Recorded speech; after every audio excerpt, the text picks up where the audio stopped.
Hey everybody, how's it going? Welcome to episode 95 of SMG Viewers Comments. We are only 5 episodes away from episode 100. I've got something very special planned for that. Sure you guys are going to love it. Anyway, let's get right to it. Was at a show a few weeks ago. The first band up was a local band who had a vocalist who was a master at cupping the mic. Between the second and third song, he said, "Could I get the vocals turned down? I'm getting some feedback." I yelled out, "It's because you're cupping the mic, asshole!" He didn't know from where that came, but responded with his middle finger and, "Fuck off, this is my band and my technique." Well, that's the problem. You know, you can explain to a singer what proper mic technique is, but good luck getting them to listen, because usually they've got their heads jammed up their asses and they can't hear anything but the sound of their own voice.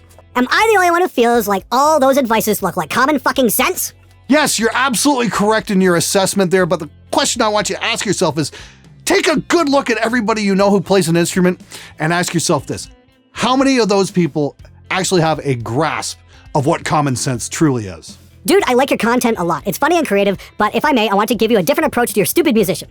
You seem to be incredibly narrow-minded when it comes to musicians and the way they perform. I understand the cupping the mic thing, yet sometimes your demands are borderline ridiculous. Your job isn't to teach a musician how to play your instrument. It's more for facilitating the recording process. For example, you calling drummers drum for playing with the hi-hat close to the snare. A closer hi-hat allows for more sticker articulation and grooves, such as halftime shuffle.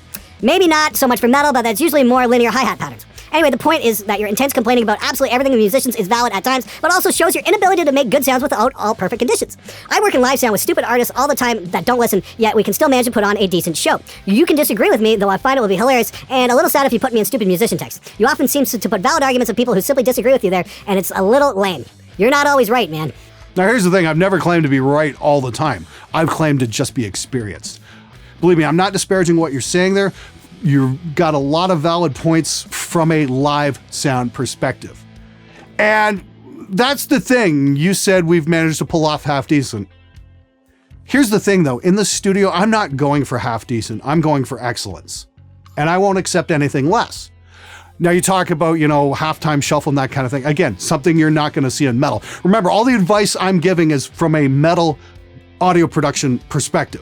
So yes, the hi-hat a little further away from the snare will make a big difference, because in metal, the hi-hat is not the focus of the mix. The guitars are. The hi-hat is a placeholder. It should be far back in the mix because there's much more important things going on in the context of metal. If you're doing a disco record, okay, sure, let's get that hi-hat over a little bit. Absolutely. But back on the live thing. Okay, I get what you're saying about making do and making it work. That's fine. You don't do that in the studio though. You don't make do. You don't accept second best. You come in, you kick ass, or you go the fuck home, and you learn your fucking part. Making a record is, to impress people, not be, oh, look what we almost did. I do appreciate your comment, man. Like I said, I thought that was very well thought out, but I think you need to understand the perspective I'm coming from. It's a little bit different than a live environment. Informative video, but can you not yell so much? I've got a bad hangover. Oh, sorry I irritated your delicate senses there, princess. Here's an idea. Don't drink so much, you dumb fuck! Pussy. Dude, what would you do to motivate other musicians to work with you on your project and try your ideas? I'm not a super professional, but I have a small circle of musicians who play around in pubs. Love your stuff, love from Nepal.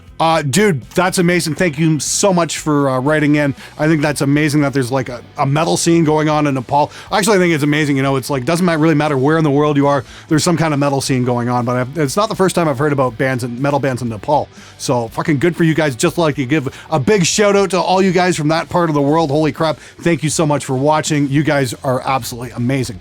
As for motivating your friends, it's like try and find some common interests in music. That's the best I can say, and write your ass off, and demo stuff and go, hey, I got something new here. Let's take a listen, make little demos and give to your friends of like, hey, do you want to play on this? Hey, do you want to play on that? That sort of thing. That's what I find to be the best motivator. The one thing though is if you do get your friends out to rehearse with you, don't shout down their ideas. Keep an open mind and don't be afraid to try things. Not just immediately think, oh, that sucks right from the get-go. Don't worry too much about, your sound or the sound of your band, especially when you're just forming. Give it time to coalesce into something unique. Hey Glenn, any tips for improving singing vocals for the guy or gal who can't afford to take lessons? Yes, there's a ton of singing lessons on YouTube. Check them out. I can't really speak for anything yet because I really haven't spent too much time looking at them, but I did do a brief search for YouTube vocal lessons, and they are all over the place. There's got to be somebody somewhere on YouTube half decent who's not going to take 7 minutes to get to the fucking point. Show up for practice? I'm gonna have to share this with my singer. Good fucking idea. I recommend you all share that video with all of your vocalists and everybody else you know that plays an instrument. Thanks for your support. Our ex-drummer once canceled band practice 4 hours after band practice was over. I'd make a drummer joke, but I mean, it's just so fucking typical.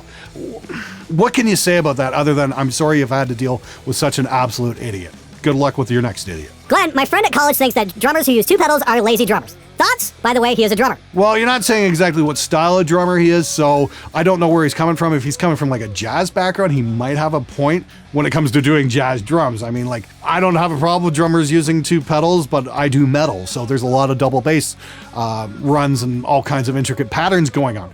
Things that would be impossible to do with 1 foot. You know, I got to record Joonas Saarnpa about 10, 12 years ago. And he was the drummer for the Swedish band The Crown. Great fucking drummer. And he was telling us stories about, they go out on tour and whatnot, and at the end of every show, there'd be a couple kids standing at the side of the stage waiting to give him shit. He called them the drum police. Oh, you're doing it wrong. You did that thing with 2 hands instead of 1, that kind of thing. And it's like, was there any sample replacement going on? No. Was there any time alignment going on? No. Then shut the fuck up! Seriously.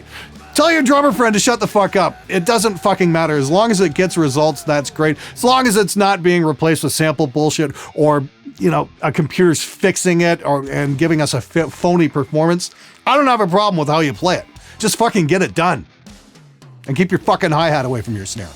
Safety goggles? I thought you guys were metal. Yes, we're metal. We're not stupid. You want stupid? Watch Fail Army. Watch all the kids doing skateboard tricks without helmets. Watch all the rednecks going around on quad bikes without helmets. Watch all the idiots towing vehicles behind vehicles that shouldn't be towed without a fucking helmet. Watch what happens to those people. That's why we wear safety goggles. So we can still use our fucking eyes. How fucking stupid are you?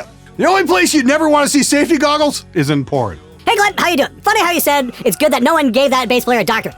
My music theory professor at college acts high and mighty because he has a PhD in organ. If only we're the ones that we have inside. And even went as far as to kick me out of the classroom for playing music from the Red Hot Chili Peppers on my guitar before the class started. Cheers from Puerto Rico. Hey, cheers from Canada. You're my first person to write in from Puerto Rico. Thanks so much. Really cool to hear from you. Here's something I want you to rub your professor's nose in the first chance you get.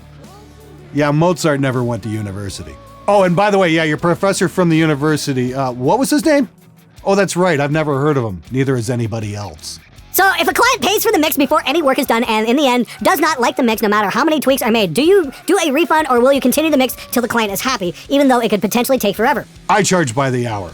Always charge by the hour. Never charge flat rates, so you avoid exactly that situation. Oh, you don't like the mix? Too fucking bad. Pay me. I have a question about recording drums. The only space I have access to has thin carpet over concrete. How do I make it not sound like shit? Very simple. Get yourself a couple of sheets of 4x8 plywood and strap them together like with a hinge or something like that and put your drums on that.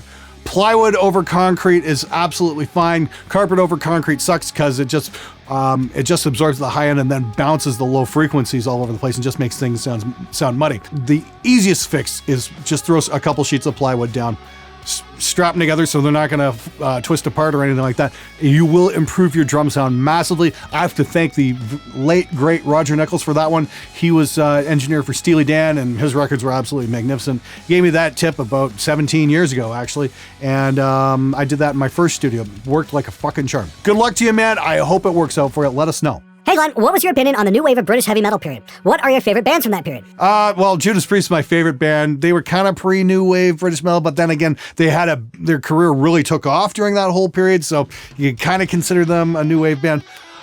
But obviously Iron Maiden, Tigers of Pantang come to mind, Diamond Head, of course, otherwise known as, the band Metallica ripped off. And, there's a whole bunch of stuff. You want some good laughs, though, pull up some Samson. There's some really interesting stuff.